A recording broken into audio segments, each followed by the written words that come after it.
ভয়ক জয় কৰাটোৱেই হ'ল মানুহৰ প্ৰথম কৰ্তব্য। কাৰ্লাইল।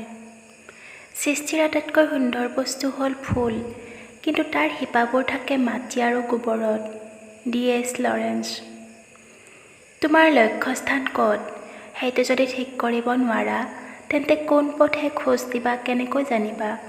তোমাৰ লক্ষ্যই তোমাৰ পথ নিৰ্ধাৰণ কৰিব। লিটন। যি মানুহৰ ধৈৰ্য শক্তি আছে, তেওঁৰ অসাধ্য একোৱেই নাই। Benjamin Franklin. যিসকল মানুহৰ হাতত প্ৰচুৰ সময় থাকে, তেওঁলোকে কাম কৰিবলৈ কাহানিও সময় নাপায়। অথচ যিসকল সদায় কামতেই ব্যস্ত হৈ থাকে, তেওঁলোকৰ কিন্তু নতুন নতুন কাম কৰিবলৈ সময়ৰ অভাৱ নহয়। Lord Chesterfield. মানুহে যিমান কিতাপ পঢ়িবলৈ শিকে, সিমানে ভাবিবলৈ শিকে। জৱাহৰলাল নেহৰু। আমি যি জানো সি অতি সামান্য, আমি যি নাজানো তাৰ সীমা নাই। পাৰ্লেছ। কোনোৱে তোমাক সহায় কৰিব নোৱাৰে, নিজেই নিজৰ সহায় লোৱা। বুদ্ধদেৱ।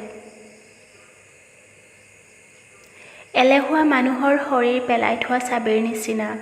ব্যৱহাৰ নকৰা চাবিত যেনেকৈ মামৰে ধৰে, কামত নলগোৱা শৰীৰটোত সেইদৰে ৰোগ হয়। ব্যৱহাৰ কৰা চাবি যেনে চকচকীয়া, শ্ৰম কৰা শৰীৰো তেনে কটকটীয়া।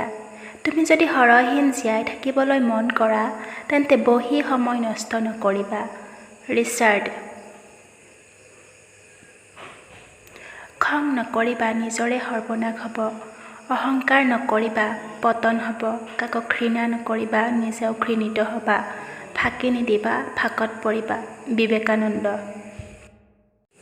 আজিৰ কাম কাইলৈ কৰিম বুলি থৈ নিদিবা, কাৰণ কাইলৈ তোমাৰ কি অৱস্থা হ'ব তুমি নাজানা। হজৰত মহম্মদ।